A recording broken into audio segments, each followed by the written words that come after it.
Here's a part on your car that costs less than $20. A small, overlooked part that most drivers have never even seen up close. And that same part, depending on which one you're running right now, could be slowly destroying your engine with every single mile you drive. I'm not talking about something rare or hard to find. I'm talking about your oil filter. And what I'm about to show you in this video is going to permanently change the way you look at that simple swap you do every few months. I've spent years working in shops. I've seen engines torn apart from the inside. I've seen what happens when oil circulates for decades through a well-protected motor. And I've seen what happens when it runs through cheap filters that aren't doing the job they're supposed to do. The difference is brutal, and today you're going to understand exactly why. I'm going to cut open 5 filters that are sitting on shelves right now and show you what's inside each one. Then I'll tell you which ones I'd put on my own vehicles. No sponsorships, no fluff. If you've got a car with over 100,000 miles on it, if you run synthetic oil on extended intervals, if you tow, if you live somewhere with hard winters, or if you simply want your engine to last as long as possible, this video might be worth more than any tune-up you've ever paid for. Let's start with the ones you need to avoid. Filter number 1, Fram Extra Guard. You've seen this filter, the orange can. It's everywhere.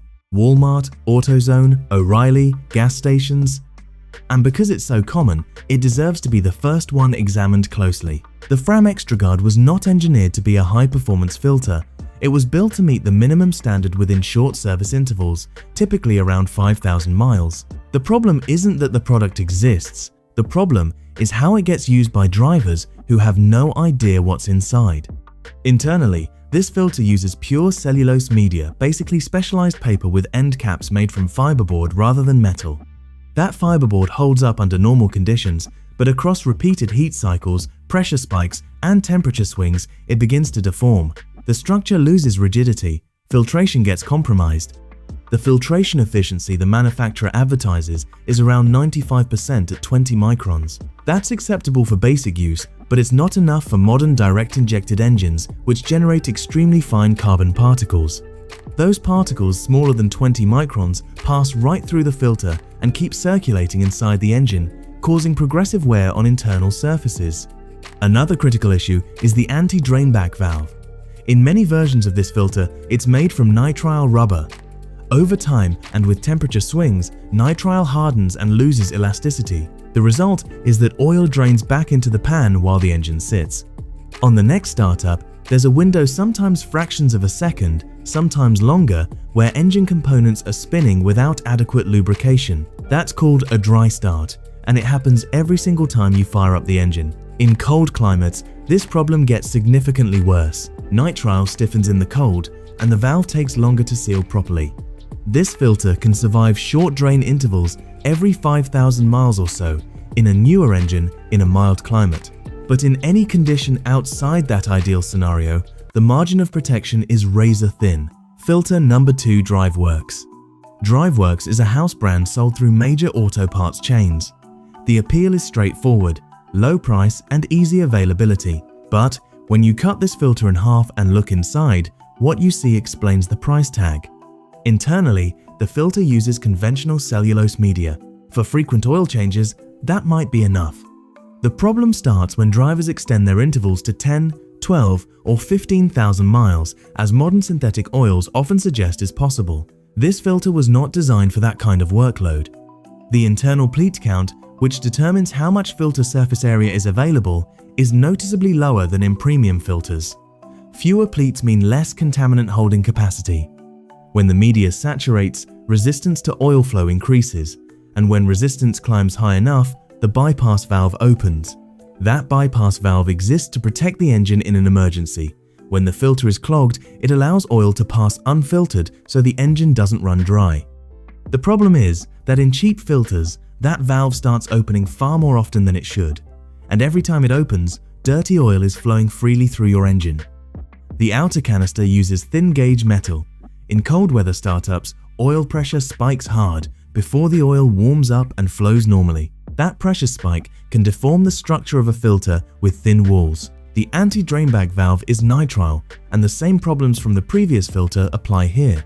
Filter number 3, Steepy Economy. STP has decades of history in the lubricants and additives market. That history builds brand recognition and a sense of trust that doesn't always reflect the quality across the entire product line. The STP Economy filter line is a clear example of that. Structurally, it uses basic cellulose with no synthetic reinforcement. The contaminant holding capacity is limited. When the media loads up with metal particles, aged rubber debris, and carbon buildup, flow restriction increases fast. One thing worth noting here is canister thickness. Compared to mid-tier filters, the outer metal is visibly thinner. That won't cause immediate failure under normal driving, but under hard acceleration, heavy towing, or high RPM operation, structural integrity matters. Drivers in regions with cold winters should pay close attention to the nitrile anti-drainback valve, which loses its ability to seal properly at low temperatures over time. This filter works within a 5,000-mile change routine. The mistake happens when a driver, trusting the extended protection claim on a bottle of synthetic oil, stretches the interval without realizing the filter was only built for half that duration. Filter number 4, Prime Guard. Prime Guard shows up in independent parts stores and online marketplaces with aggressive pricing, often undercutting mid-tier filters by a noticeable margin, which immediately raises one question: where were corners cut to hit that price point? The answer lives in the data the company doesn't publish. Serious brands in this space release filtration efficiency ratings, particle rejection rates at different micron sizes, bypass valve opening pressure, and anti-drainback valve material. Prime Guard publishes very little of that, and the absence of technical transparency is a significant red flag. Independent mechanics who've cut these filters open report acceptable assembly quality, but noticeably weaker internal reinforcement. The center support tube, which needs to hold up against oil pressure without collapsing, is lighter than in higher-tier competitors. Pleat count is lower, holding capacity is reduced. The real-world result is a filter that performs adequately under ideal conditions, but offers minimal safety margin when conditions aren't ideal. In the real world, conditions are rarely ideal. Filter number 5, Supertech. Supertech is Walmart's house brand, and opinions on it are more divided than on the previous 4 filters. It deserves a more nuanced look. In recent years, build quality has genuinely improved. Some models are manufactured by suppliers that also produce components for well-known brands. Filtration efficiency numbers on newer versions are reasonable for the price point, but there are 2 serious problems with Supertech: batch inconsistency and model-to-model variation. Side-by-side teardowns done by mechanics show filters with uneven pleat spacing, variation in the quality of internal seam bonding, and differences in canister thickness between units with the same part number. In filtration, consistency isn't a minor detail, it's the whole ballgame. A filter that performs well one purchase and poorly the next is a gamble you're taking with your engine. The anti-drainback valve material varies by model. Some versions use silicone, which is a positive. Others use nitrile.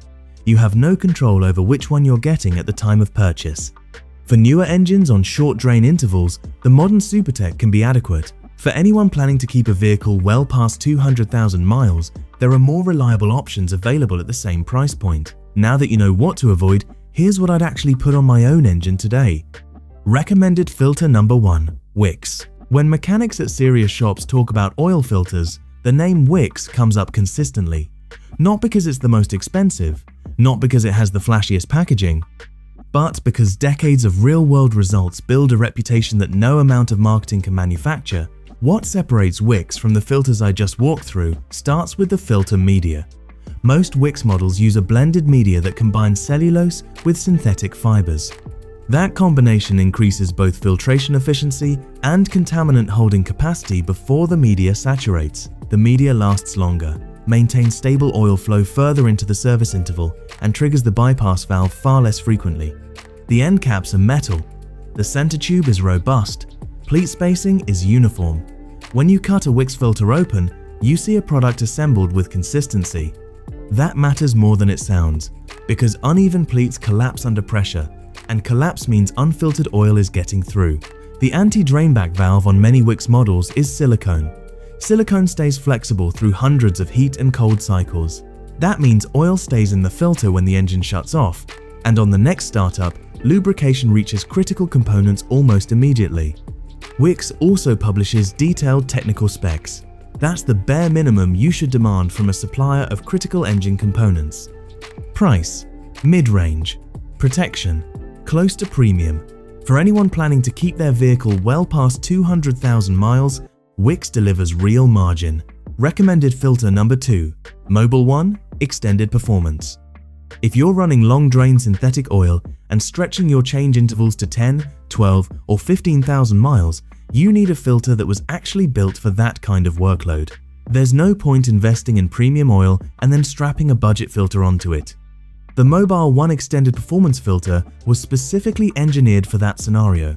The advertised filtration efficiency is 99% at 20 microns. Independent teardowns confirm it. The synthetic media inside this filter is dense, pleat count is high, and internal construction is consistently solid across units. The outer canister is visibly thicker than on standard filters. That's not cosmetic. During cold weather startups, oil pressure rises rapidly before the fluid warms up and flows normally. A more robust canister resists deformation under those pressure spikes.